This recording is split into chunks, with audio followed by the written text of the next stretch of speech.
เบิ่งนะติงลูกเชื่อจะนอนนี่ลูกเป็นจะมั่งมาดีรับบ้างรับตลอดลูกกันเนาะตอนเล่นนี่รับบ่กลางคืนนี่นั่นบ่หายตัวอยากเบิ่งได้ขอยันเจ้าจริงจริงไปมาติงเห็นนี่ไหนให้แต่ตอนอยากกินนมเอานมให้เลยคือว่ามีได้ รับบ่แล้วลูกเองเป็นนะบ่ดู เบิ่งเจ้าคือเฮ็ดขึ้นหนาวคือหยังได้บ่ได้หนาวบ่คือยังแบบอันนั้นนะ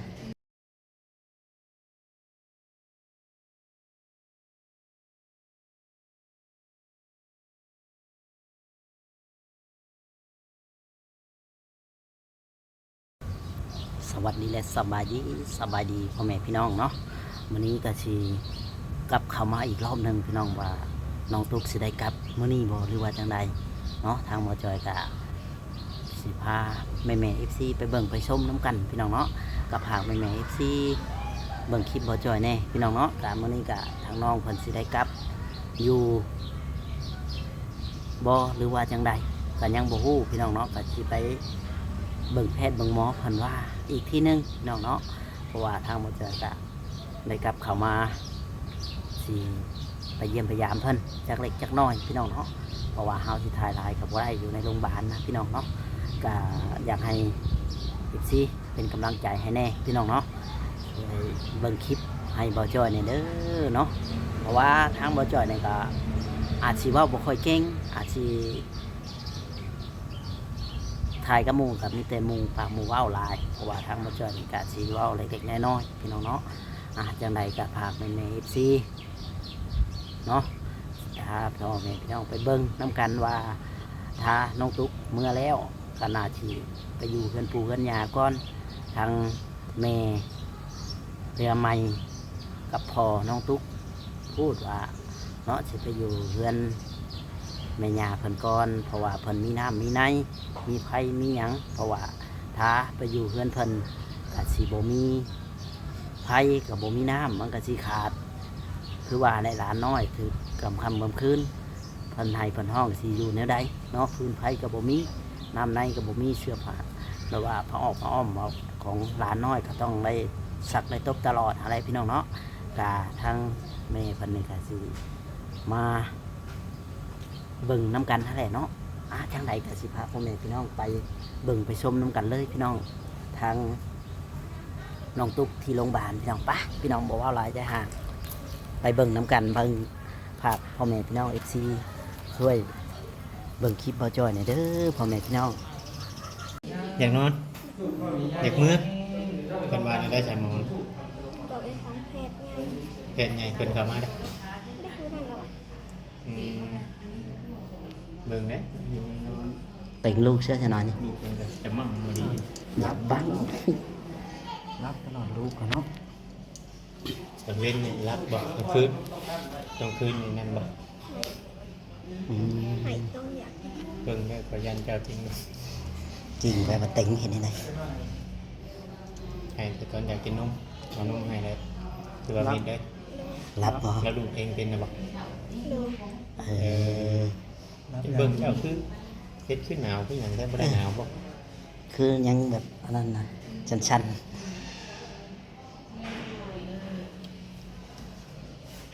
เจ็บฟังจ้ะยังเจ็บแผลเจ็บอันนี้จะนอนเตียงข้างเดียว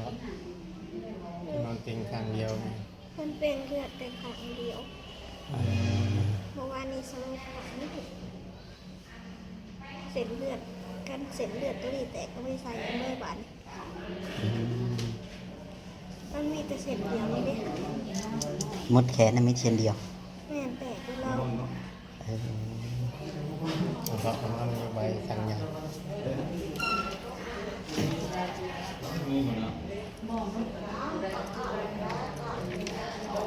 นอนไปยืนใบตัวจะบอกว่าเจ็บลงไปยืนมาแล้วเอาเลือดไปหัวแล้วแต่ไม่บอกว่าภาษาอังกฤษเขาจะอ่านเป็นเอาหายไปทำงอใหญ่เป็นบอกเป็นยังต้องได้ออกบ่ยังมีท่านได้คุยกับหมอไง แต่ยังน่ะเป็นเงายัง ใช่ เงายังล่ะ น้องตุ๊กน้องบ่เงาหยัง จีกองใช่ละพักเงาพักทีพ่อจ้อยแค่นี้นั่งอยู่เนาะ นั่งอย่างนี้นั่ง ไปเอาออกไปคุยกับพ่อจ้อยกันไปดูยัง แม่นระวังเด้อบางทีเอายันว่าแต่จริงเด็กดุ ให้น้องเพิ่นพักผ่อนนะ เราคุยสิแข็งแห้งดีแล้ว อืม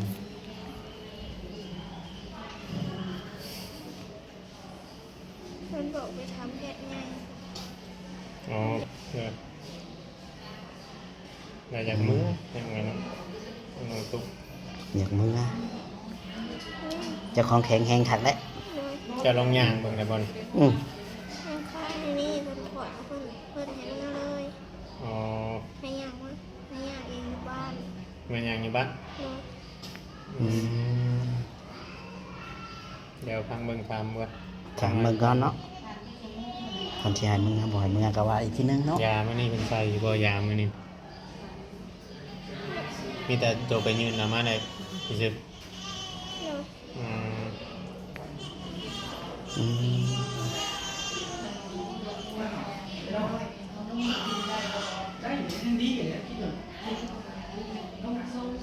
เพิ่นยังไม่ได้ใส่หยังเลยเพิ่นสิเพิ่นว่าเพิ่นก็เอาแบบเอาไปให้ไปทำแพทย์ไง อืม มาหลายมื้ออีเด้เพิ่นก็สิให้มื้ออยู่ แต่ยากินอยู่ปะ กินปกตินะ เศร้าเศร้าสี่แรงสี่ ซื้อ ตอนเที่ยงบ่ได้กินปะ โบ อืมอืม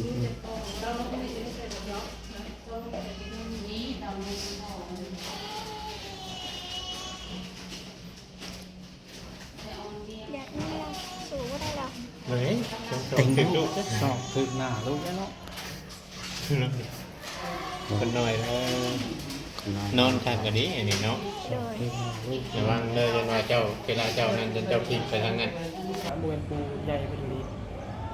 ก็ต้องข่าวตามพี่แดงขึ้นทำ เออ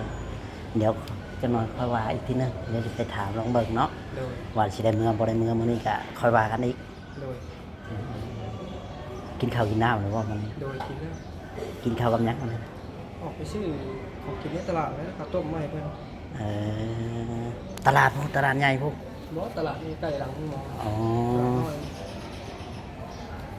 โอเคโอเคจ้ะ ขับอะไรปิ้งปลาปิ้งปลากินกระเทียม อืม กินอย่างแล้ว เนาะกินแบบแซ่บๆปิ้งปลาหยังปลานิ่นบ่ หม้อปลาขาว อ๋อปิ้งปลาตำบักทั่ว นี่จะปิ้งปลา โอ้มีแต่ปิ้งปลา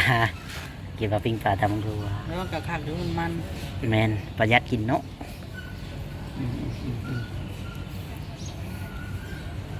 ถ้าเจ้าหิวมันเลยบ่น้ำกินนี่ มาแล้ว เราลืม บอบอลเอาไปใหายแล้ว น้ำเติมในไปได้แล้วคันบ่ได้กลับมานี่ก็เป็นมื้ออื่นล่ะที่แรกว่าที่จะกลับมานี่จะไปครับแต่ว่าเพิ่นบ่ว่าได้เนาะ อืม ยังสมออยู่ เรื่องตัวจเลือดได้ใช่มันบริ มิดสมอเลยเออ ยังโมหูเลยว่าเป็นยังไงน้อย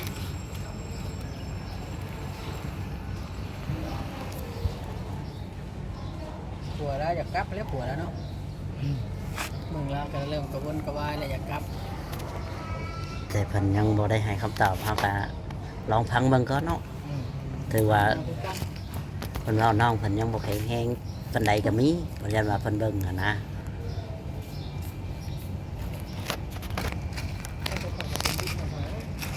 คอยว่าอีกทีนึง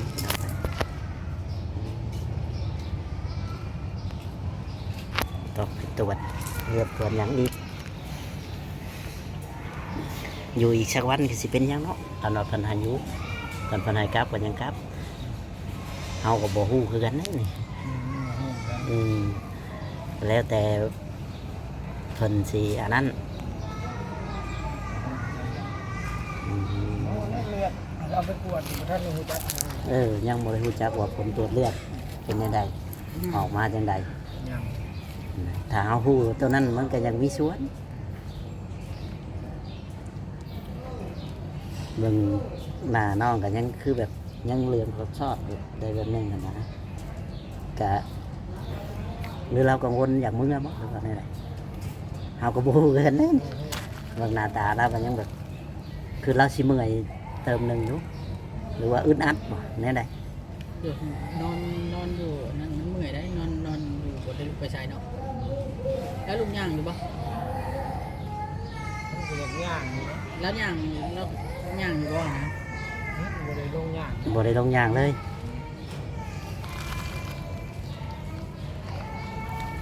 เราบ่ได้ลงฮอดยางนี่แหละพี่น้องบ่ได้ลงยางลงหยังเลย ตัวชาตุกแล้วนอนชาตุกกลางคืนเนี่ยให้เจ้านอนนอกบ่ นอนในคนหลาย ศาลาเลยนะ แล้วก็เที่ยวเขาไปจอบเนาะอืม ธรรมดาเลยมาจอย มีเที่ยวเขาจอบลูกจอบเต้ายันว่าติงลูกติงหยังเนาะถึงเนาะเลยคือห่วยมีแต่ว่านะพลิกไว้ว่าติงลูกตายแล้วต้องเบิ่งแล้วเจ้าก็คอยเบิ่งลูกของหลานน่ะแล้วเพราะว่าน้องเพิ่นก็ยังบ่เคยได้ลูกเทื่อครั้งแรกเด็กน้อย มันก็ต้องมีคนแนะนำจังไดก็ได้จะแนะนำลูกก็แล้ว เงินบ่จอย แม่นเพื่อว่าจะให้น้องเพิ่นแข็งแรงก่อนอย่างคอยว่าอีกทีนึงนั่นนะแม่นอยู่ดอกว่าเฮาก็อย่างมื้อแล้วมันก็หลายมื้อแหละก็ถ้าแพทย์ถามหมอเพิ่นเฮาที่ตามใจเฮาก็บ่ได้เด้ บ่ได้ ห่วย นั่นแล้วมาธนาเพิ่นบ่เรียกเราได้มันตามใจเอา แม่นแล้วมันกลับมาหาเพิ่นนี่ห่วยไปบอกให้พวกเจ้ามื้ออีกเอ้าเว้าใครก็ถือเพิ่นความเพิ่นเด้แหมต้องคอยเบิ่งกันแม่นอยู่ดอกมันอยู่แบบนี้มันก็บ่ขับบ่แน่ครับ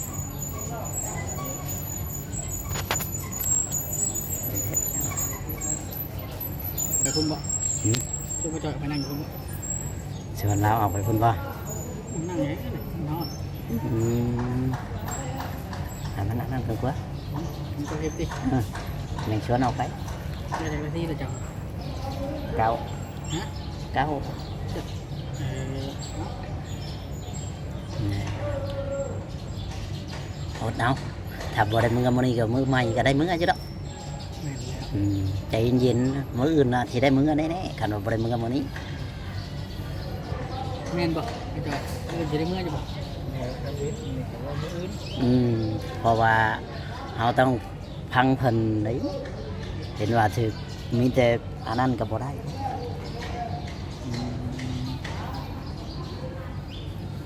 นี่แหละขอน้องตุ๊ก เดี๋ยวขอตัวเขาเด้อ เออ จบคลิปแล้ว เออ ก็ได้10ปลายนาทีแล้วเนี่ย แม่น แล้วเจ้าชวนนายจอยออกไปพุ่นเด้อบัดนี้ นี่แหละพี่น้องเนาะทางต่อน้องตุ๊กเพิ่นจะโกนหรือว่าอยู่อย่างเมื่อแต่ว่าก็ต้อง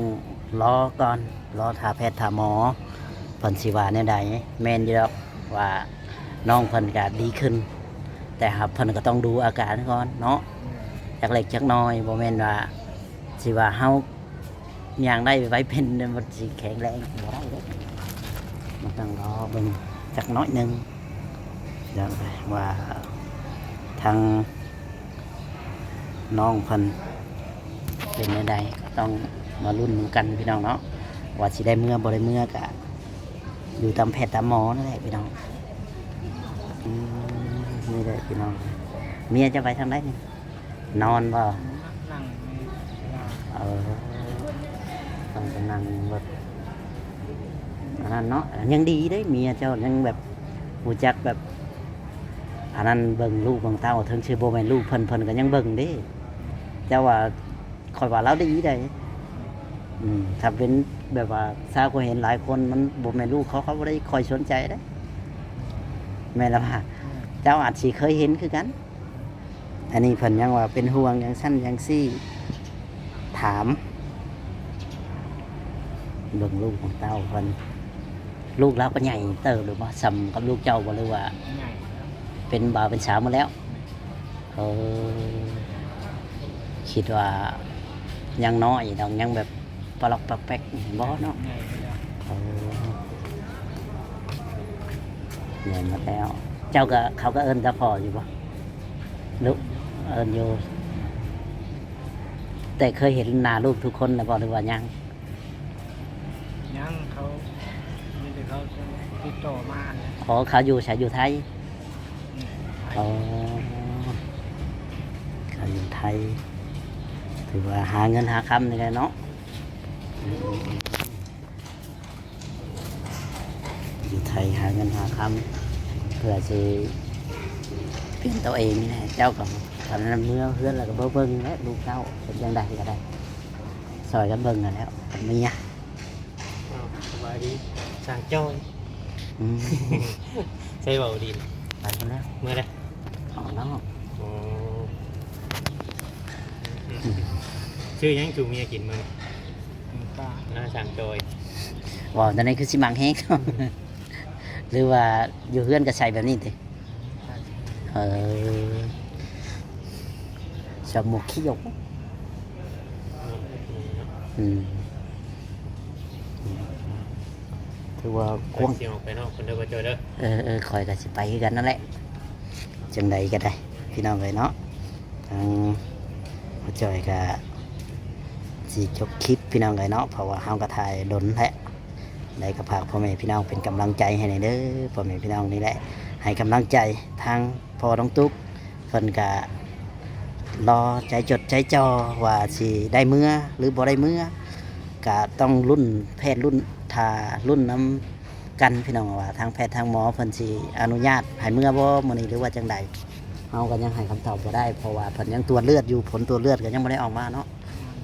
เฮาก็ต้องรอพังพี่น้องเลยว่าผลตรวจเลือดสิออกมาจังใดเฮาก็บ่อันนั้นได้พี่น้องเอ้ยเนาะยังไปพี่น้องนี่แหละคันว่าบ่ได้มื้อนี้ก็อาจจะเป็นมื้ออื่นคิดว่าต้องได้มื้ออยู่แล้วเนาะ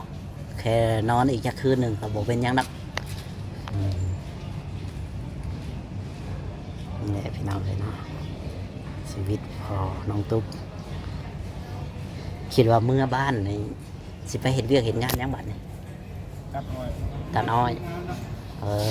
อตัดอ้อยตัดหยังฮะ เป็นงานเป็นงานแล้วจะเนี่ย ไปฟุก เพื่อนตอนเช้าจังออกมื้อเพิ่นว่าพักเพิ่นพังเบิ่งจักคืนหนึงก่อนเพราะเขาเข้าเลือดหลายเด้ บอกผัวเราแหละ บอกแล้ว เออใจเย็นๆแล้วว่ามือเดียวเลย อีกคืนหนึงเนาะเงินเช้าจังพากันมื้ออะไรก็ได้ เบิ่งก่อนเนาะอาการ ต้องขออภัยนะพี่น้องเอ้ยใครถามเพิ่นก็ว่าเพิ่นบ่ให้ทายมันผิดกฎเพิ่นเนาะว่าจ้อย โดยโอเคพี่น้องเลย มีแต่ว่าตามนั้นล่ะว่าจ้อยโพสต์เอาอีกคืนเดียวหนึงแล้วก็ เอาใจสวยเนาะ บ่ได้แข่งแดดอยู่เนาะ นอนรับอยู่แล้วว่ากลางคืนก็ได้ เสร็จแล้ว อีกคืนเดียวมาแล้วเตรียมรถตอนเช้าก็ค่อยๆแล่นลงมาละคนเครื่องขึ้นรถเลย โอเคพี่น้องเลยข่อยกะสิไปก่อนแหละ